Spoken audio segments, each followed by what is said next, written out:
ఈరోజు మనం మన తెలంగాణలోని జనగామ జిల్లాలోని జాఫర్గఢ్ ప్రాంతంలో కొలువైన శ్రీ లక్ష్మీ నారసింహస్వామి వారి ఆలయం గురించి తెలుసుకుందాం. శ్రీ స్వయంభూ లక్ష్మీ నారసింహస్వామి వారి గుడి పెద్ద గుట్టకొండ పైన ఈ స్వామివారి గుడి ఉంది. ఇక్కడ స్వామివారు స్వయంభూగా వెలిసిండ్రు. ఈ చుట్టుపక్కల జనాలు ఈయన్ను బాగా నమ్ముతారు. భక్తులు కష్టపడి కొండెక్కి స్వామివారి తడి పాద ముద్రలను చూస్తారు. అంతేకాదు మధ్యాహ్నం వేళ స్వామివారు అక్కడ పవిత్రమైన కోనేరులో స్నానం ఆచరిస్తున్నప్పుడు వచ్చే శబ్దాలను కూడా భక్తులు భక్తితో వింటూ ఉంటారు. మునుపు ఈ ప్రాంతాన్ని వేల్పుకొండ అని పిలుస్తుండ్రి. వేల్పుకొండ లక్ష్మీనారసింహస్వామికి జై. ఈ ప్రాంతాన్ని వేలుపులు అంటే దేవతలు పరిపాలన చేసేవాళ్ళు. ఈ యొక్క దేవతల అనుగ్రహంతో ఈ ఊరు ఏర్పడింది. ఇక్కడ దేవతలు ఎప్పుడు సంచరిస్తూ ఉంటారు కాబట్టి వేలుపుకొండ అనే నామకరణం చేసిర్రు. పురాణాల ప్రకారం హిరణ్యకశిపుని చంపిన తర్వాత ఎంతో కోపోద్రికంతో ఉన్న ఆయన భూలోకంలో ఎక్కడ తిరిగినా ఆయన కోపం చల్లారలేదు. అలా ఉగ్ర రూపంతో తిరుగుతూనే ఉన్నాడు. అలా తిరుగుతూ ఈ దేవతల వేలుపు అనే గ్రామంలోకి కొండపైన చేరుకున్నాడు. అలా ఇక్కడికి వచ్చాక ఆయనకు ప్రశాంతత లభించింది. ఇలా అక్కడ వెలిశాడు.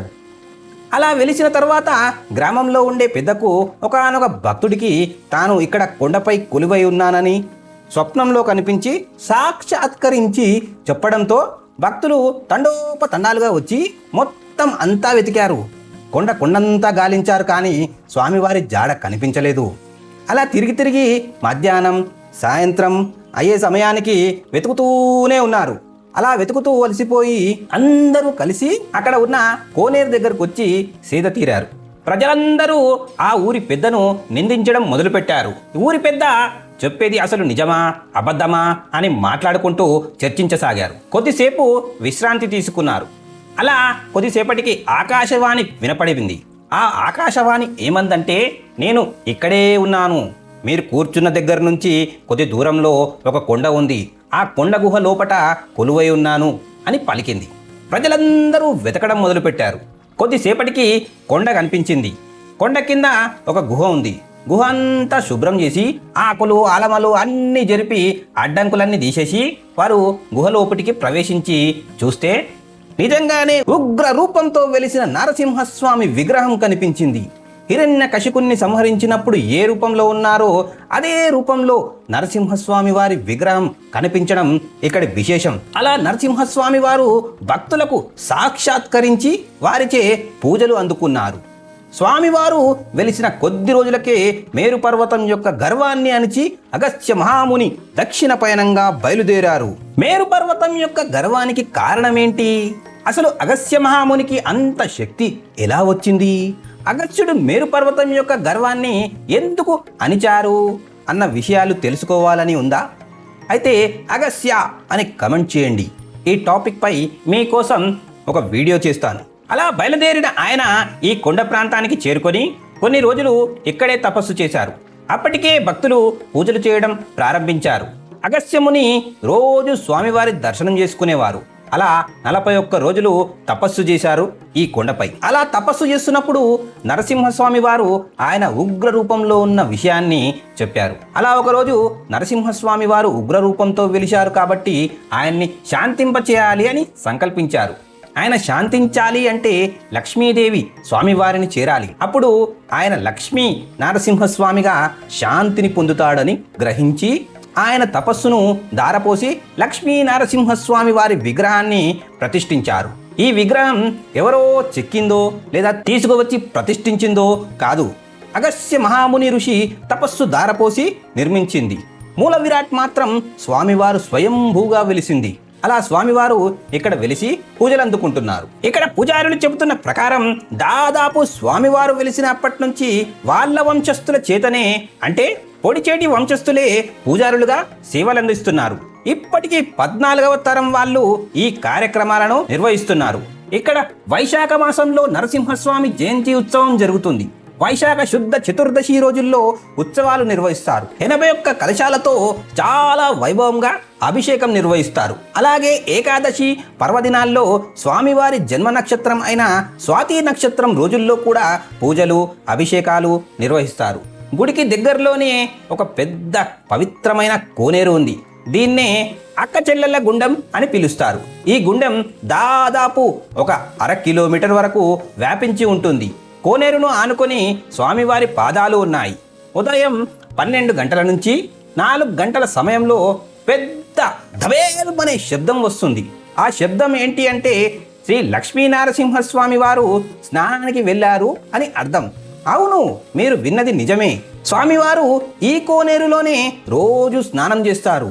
ఆ సమయంలో కోనేరు వద్దకు వెళ్తే నీటిలో మునిగి లేచేటప్పుడు వచ్చే శబ్దాలు, నీరు కదిలే చప్పుళ్ళు మరియు కొన్నిసార్లు ఓంకార నాదం లేదా మంత్రాల వంటి సూక్ష్మ శబ్దాలు భక్తులకు వినిపిస్తాయి.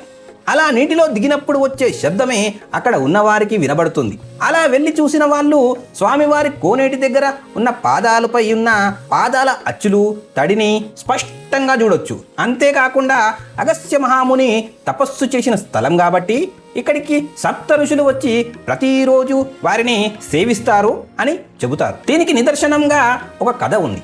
ఇక్కడి గుడి పూజారి పూర్వ వంశస్థులు ఒకానొక రోజు తొందరపాటుతో గుడి తెరవాల్సిన సమయం కంటే ముందుగానే, అంటే ఉదయం 3 గంటల నుంచి 4 గంటల సమయంలో తెరవడానికి వచ్చారు. తలుపు తీయబోతూ సన్నివేశం చూసి ఆశ్చర్యపోయారు.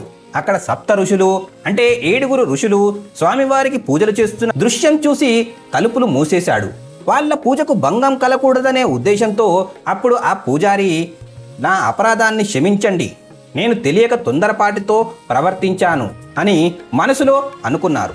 కొద్ది సమయం తర్వాత చూస్తే ఎవ్వరూ లేరు.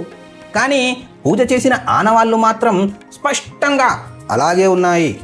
ఒక రాజు తన చిన్నతనంలో పశువుల కాపరిగా పశువుల్ని త్రోలుకుని ఈ కొండ అవతలి వైపు తిరుగుతూ ఇక్కడికి వచ్చారు. ఆ సమయంలో లక్ష్మీ నరసింహస్వామి ఒక బ్రాహ్మణ రూపం ధరించి ఆ బాలుని వద్దకు వెళ్ళారు. పశువుల కాపరిగా ఉన్న బాలుడు పశువులన్నింటినీ చెట్టు కిందికి తోలి కింద వండుకోండు. అది మంచి ఎండాకాలం, ఎండలు మండిపోతున్నాయి. అలా పడుకున్న కొద్దిసేపటికి ఆ ఎండ పోయింది. స్వామివారు ఒక 5 తలల పాములా మారి ఆ బాలునికి పడిగబట్టి ఎండ తగలకుండా చేశారు. అంతలో ఆ బాలునికి మెలకువ వచ్చింది. కనులు నులుముకుంటూ చూస్తే ఆశ్చర్యం, 5 తలల పాము కనబడింది. అంతే, ఆ మా సర్పాన్ని చూసి భయానికి గురి అయ్యి అతను పరిగెత్తాడు. అప్పుడు బ్రాహ్మణ రూపం ధరించి ఆ బాలునితో, నీకు రాజయోగం ఉంది, నువ్వు ఇక్కడే ఈ యొక్క కొండపై రాజుగా పరిపాలన చేస్తావు అని బాలునికి అభయమిచ్చి అదృశ్యమయ్యాడు. కొంతకాలం తర్వాత నిజానికి ఆ బాలుడు ఒక ముస్లిం పౌరుడు ఆ కొండపైకి వచ్చాడు. అతడు పెద్దవాడయ్యాడు. ఆ తర్వాత రాజయ్యిండు. అక్కడే కోట కూడా కట్టుకొని రాజ్యాన్ని పాలిస్తుండు. అదే విధంగా ముస్లిం వ్యక్తి అయినా కూడా ఆ ఆలయానికి వచ్చి తీర్థ ప్రసాదాలు తీసుకొనిదే పచ్చి మంచినీళ్ళు కూడా తీసుకునేవాడు కాదు. గోల్కొండ నవాబు చేత పంపించబడ్డ అధికారిచే పరిపాలన చేయబడింది. అంటే కాకతీయుల రాజుల కంటే ముందు పరిపాలన చేసిర్రు. దీనికి కాకతీయుల కాలం నుంచి మంచి చరిత్ర ఉంది. గోల్కొండ నవాబుల దగ్గర సుబేదార్గా పనిచేసిన జాఫరుద్దౌలా 1860 ప్రాంతంలో ఈ కిలాను కట్టించిండు. ఈయన పేరు మీదనే జాఫర్గఢ్ అని పేరు పెట్టిర్రు. ఒకనొక భక్తురాలు ఈ కొండ చుట్టూ అంటే దాదాపు 12 కిలోమీటర్లు రోజు ప్రదర్శనలు చేసి గుట్టపైకి ఎక్కి స్వామివారి దర్శనం చేసుకుని కేవలం అక్కడ ఇచ్చే తీర్థ ప్రసాదాలు తిని పుత్ర సంతానం కోసం స్వామివారిని పూజించేది. అలా స్వామివారి వరప్రసాదంగా నరసింగ అనే బాలునికి జన్మనిచ్చింది. వారు కోరుకున్నట్టుగానే పుట్టు వెంట్రుకలు ఇవ్వడానికి దంపతులిద్దరూ కొండ ఎక్కుతుండగా నరసింగ తండ్రికి భారీ కాయం ఉండడంతో ఆయాసం వచ్చింది. అతను మంచి వ్యాపారవేత్త, కోటీశ్వరుడు. డోలీ ఎక్కి ఎలాగో అలా కొండపైకి చేరుకుని కార్యక్రమాలు దర్శనం చేసుకున్నారు. కొద్దిసేపు సేదతీరారు. అప్పుడు అతను మనసులో, నేనే భారీ శరీరంతో ఎక్కలేకపోతున్నాను, మామూలు జనాలు ఎలా ఎక్కుతుండొచ్చు అని కొండపైకి సులువుగా ఎక్కడానికి ఏదైనా నిర్మాణం చేస్తే బాగుంటుంది అనుకుంటూ నిద్రపోయాడు. ఆ రాత్రి అంతే 4 గంటల సమయంలో రేయ్ అని తట్టి లేపాడట స్వామి. ఏమో అంటున్నావు ఏంటి, దేనికోసం కట్టాలనుకుంటున్నావు నువ్వు? స్వామి, నేను భక్తులు ఆయాసపడకుండా సులభంగా దర్శనం చేసుకుంటారనేగా అలా ఆలోచించాను, తప్పేమైనా ఆలోచించానా అని అడిగాడు. వాళ్లకు ఏమీ ఆయాసం కాకూడదనే కదా నువ్వు కట్టాలనుకున్నది. నువ్వు అనుకున్నట్లే ఎవరైతే నాపై నిజమైన భక్తితో వచ్చే వాళ్ళకి ఈ కొండపైకి ఎక్కేటప్పుడు ఎలాంటి ఆయాసం, అలసట, నొప్పులు ఉండవు. ఇప్పుడు చెప్పు, నువ్వు కట్టి ఏం లాభం ఇప్పుడు? ఒకవేళ నువ్వు నేను వద్దన్నా కట్టాలనుకుంటే నీ వంశానికి కీడు జరుగుతుంది అని అన్నాడు. ఉలిక్కిపడ్డాడు. స్వామివారి మాటలు విని అంతటితో ఆయన ఆ ఆలోచనని విరమించుకున్నాడు. కొంతకాలం తర్వాత గుడి దాతలు గవర్నమెంట్ ఫండ్స్తో కొండపైకి మెట్లు వేయడం జరిగింది. సుమారు 105 మెట్లు కట్టారు. కానీ అకస్మాత్తుగా పనివాళ్ళు రావడం ఆపేసిరు. ఎందుకంటే ఎవ్వరు ఏం చెప్పరు, ఉలకరు పలకరు. ఏదో తెలియని దైవశక్తి వాళ్ళని ఆపుతుందని ఇక్కడి వారు నమ్ముతారు. ముఖ్య గమనిక, గుడి కేవలం కొన్ని రోజులు అంటే పర్వదినాలు, ఉత్సవాల సమయంలో మాత్రమే తెరుస్తారు. గుడికి వెళ్ళాలి అంటే ఒక సాహసమే. మామూలు రోజుల్లో వెళ్ళలేరు. చుట్టూ కొండలు, రాళ్లతో కూడిన అడవి ప్రాంతం, విషసర్పాలు, జంతువులు ఉంటాయి. జాగ్రత్త. కాబట్టి ఇంటర్నెట్లో చూసి ఎప్పుడు పడితే అప్పుడు పోవాలనుకోకర్రి, కష్టం. పిల్లలు, వృద్ధులు ఉంటే 1కి 2 సార్లు ఆలోచించుకోండి. ఈ రోజుకి ఇంతే ఫ్రెండ్స్. మన ఛానల్ని సబ్స్క్రైబ్ చేసి లైక్, కామెంట్, షేర్ చేయండి. అలాగే నోటిఫికేషన్ బటన్ని ఆన్ చేసుకోండి. జై హింద్.